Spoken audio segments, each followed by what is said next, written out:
दोस्तों, आपने भी बेबीलोन के झूलते बागों के बारे में सुना होगा कि यहाँ बिना मिट्टी के बाग है और काफ़ी सुंदर है।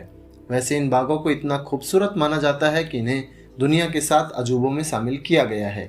अजूबा तो इसलिए माना जाता है क्योंकि बताया जाता है कि ये पेड़ हवा में थे और इसलिए इसे हैंगिंग या झूलता हुआ बाग कहा जाता है।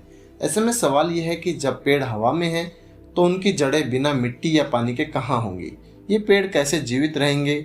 ये जड़ें पृथ्वी में गए बिना कैसे लटकती होंगी? ये सब एक रहस्य बना हुआ है। लेकिन इससे भी बड़ा रहस्य ये है कि क्या ये गार्डन सही में थे या नहीं। जी हाँ, उनके झूलने की वजह पर नहीं, अब इनके अस्तित्व पर कई तरह के सवाल हैं कि आखिरकार वे हकीकत में थे या फिर ये सिर्फ एक कल्पना मात्र है। तो चलिए जानते हैं कि रिसर्च क्या कहती है और अभी भी इस गार्डन से जुड़े कौन कौन से रहस्य बने हुए हैं। तो सबसे पहले, क्यों खास है ये बेबीलोन के गार्डन? यह दुनिया के 7 प्राचीन अजूबों में से एक है। कथित तौर पर ये पत्थर की छतों पर जमीन से ऊपर बनाए गए थे। कई किताबों में जिक्र है कि बगीचों में पौधों को तैरते हुए रूप में बताया गया है, जबकि ये झूलते हुए गार्डन माने जाते हैं। इस वजह से लोग इन्हें हवा में तैरने वाले गार्डन भी मानते हैं।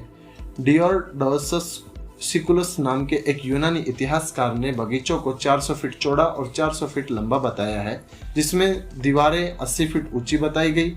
वहीं इनके साइज के हिसाब से अनुमान लगाया जाता है कि बगीचों में पौधों को पानी देने के लिए एक दिन में 8200 गैलन पानी का इस्तेमाल होता होगा। अब बेबीलोन के होने या न होने के साथ ये भी रहस्य है कि आखिरकार ये बेबीलोन कहाँ पर है। क्या सही में इराक वाले बेबीलोन में इनका अस्तित्व रहा होगा? डेली मेल की रिपोर्ट्स के अनुसार नाम के हिसाब से अंदाजा लगाया जाता है कि यह इराक के बेबीलोन प्रांत में रहे होंगे। लेकिन हैरानी की बात यह है कि काफ़ी लोगों ने इस पर रिसर्च की, मगर कोई भी भौतिक प्रमाण नहीं ढूंढ पाया। इसके बाद कुछ एक्सपर्ट्स ने यहाँ तक भी कहा कि जो भी रिसर्च की जा रही है वो किसी गलत जगह पर की जा रही है। वहीं कई रिसर्च में इनके अस्तित्व पर ही सवाल उठा है। अब इनके हवा में झूलने का रहस्य क्या है? दोस्तों, अब एक रहस्य ये भी है कि अगर ये हवा में झूलने वाले गार्डन थे तो वहाँ किस तरह के पेड़ रहे होंगे और किस तरह से पेड़ जीवित होंगे। ऐसे में इस बात पर काफ़ी चर्चा होती है। इसके अलावा कई रिसर्च में ये सामने आया कि ये हवा में झूलने वाले गार्डन नहीं थे, बल्कि एक महल की दीवारों पर उगाए गए थे। कहा जाता है कि यह गार्डन महल की दीवारों पर बनाया गया होगा और ऐसा लगता था जैसे ये झूल रहे हैं।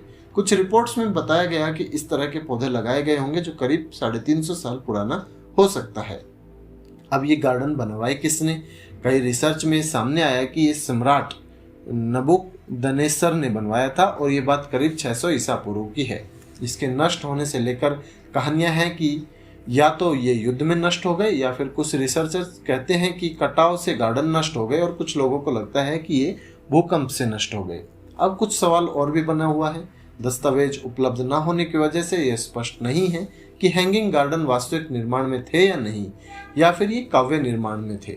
इसके साथ ही नबूकदनेस्सर की पत्नी अमाइटिस या किसी अन्य पत्नियों का भी कोई उल्लेख नहीं मनाया गया है। वहीं जिन इतिहासकारों ने उस इलाके के बारे में लिखा है, उन्होंने भी इस गार्डन के बारे में नहीं लिखा है। ऐसे में इस गार्डन के अस्तित्व को लेकर सारे रहस्य अभी भी बरकरार हैं। तो आज की वीडियो में दोस्तों इतना ही। उम्मीद करता हूँ ये वीडियो आपको पसंद आई होगी। दोस्तों, वीडियो पसंद आई तो मेरे YouTube चैनल को सब्सक्राइब करना बिल्कुल ना भूलें। मिलते हैं एक दूसरे वीडियो में, तब तक के लिए धन्यवाद।